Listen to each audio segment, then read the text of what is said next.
Doing, man?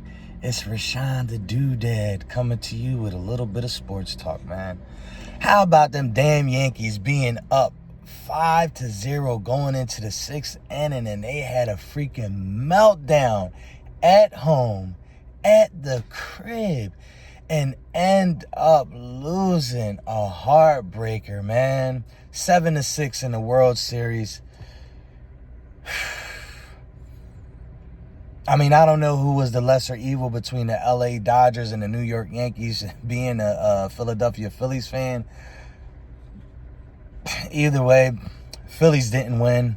Either way, our season was a disappointment. That's all I could say, man. I'm lost for words. It was a disappointment. The stars showed up. The pitching did what they were supposed to do.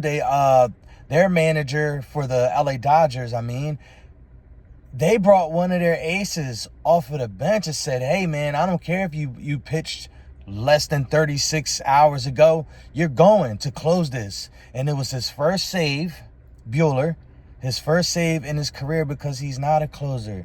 He's not a bullpen guy. But their manager understood the assignment. He said, we're not going to a game 6.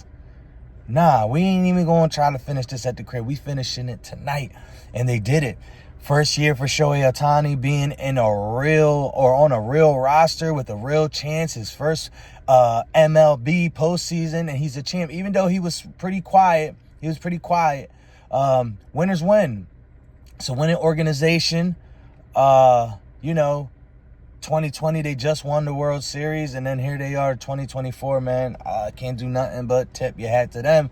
But what I wanted to touch on real quickly was, man, the 76ers, they lost to the 4 Detroit Pistons. Like, what the heck is going on? What's going on with this organization? I myself, as I said previously, man, it felt like when I saw all the acquisitions that they made over this year, I'm thinking to myself, man, they're pretty deep. They got Paul George and Embiid's coming. He looked pretty good in the Olympics. Eric Gordon. They brought back Oubre, Tyrese Maxey, Caleb Martin from Miami Heat. They got Reggie Jackson. He really didn't get that much time, but he's a quality dude. I remember him since he was with the OKC Thunder. Went to the Clippers, then went to the Nuggets. Won a championship with them. Like, he's been around. He knows how to win. He's a champion. They got some pieces. They got the guy, Vaselli, from the French national team. On paper, offseason, I'm looking like, man, these guys could be real contenders. But I guess when Maxey is the point of emphasis and everybody can hone in on him, there's not much that they can do. Maxey's a good player. He's not a superstar, but he's an ascending star. And him taking 28 shots a game, it's good when you got guys like Joel Embiid and Paul George picking up the slack. But as far as him being a focal point right now at this stage in his career, he can't be that, especially when their pieces around them, they're not showing up. Nobody even had more points that were double digits except for Kelly Oubre. I'm talking about from the 1st to the 14th player that went in and logged in minutes yesterday.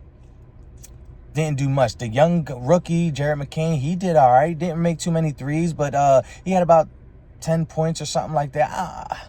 I don't know, man. It's just, it's frustrating, especially when you have high hopes for the team and first, second, third, fourth game, going into the 5th game, the stars can't even play. I understand why Paul George is out. He hyperextended his knee. You know what I mean? You got to be safe with a guy that had a broken leg, has had knee issues, ankle issues. So I get it with him. And Embiid, he just,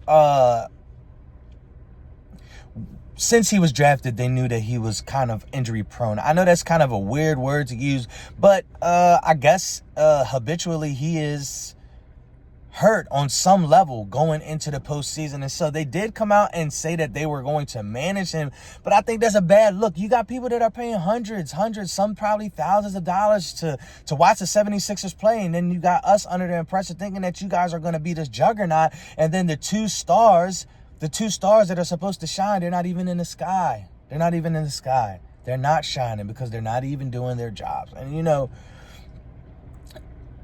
I guess I'd rather see it happen now versus later, because you don't want to see them going down in April, going down in May when it matters, and limping into the postseason. But goodness gracious, you want to be postured in order to make a run. You don't want to be in the play-in tournament. You know what I mean? And if this is what we're going to have, and if there's going to be an extended time for Joel B to be out, and even Paul George trying to manage his health just at this stage in his career, man, we are going to be in a terrible position. Thank God we're not in the West, because the West is a juggernaut from the top to the bottom. Even the bad teams got like 2 wins. You know what I'm saying? I mean, the 2-win teams are the Timberwolves. I mean, like, that's crazy when there's so many teams in the East that don't even have wins or have 1 win, man. We just got to be better.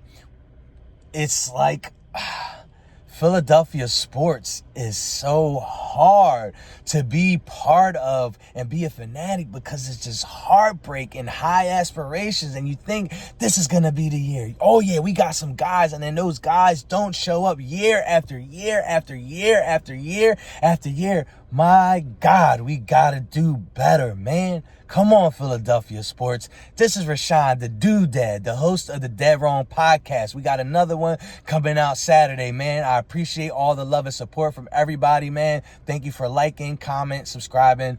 Thanks. I'm trying to keep it coming, man. Appreciate y'all.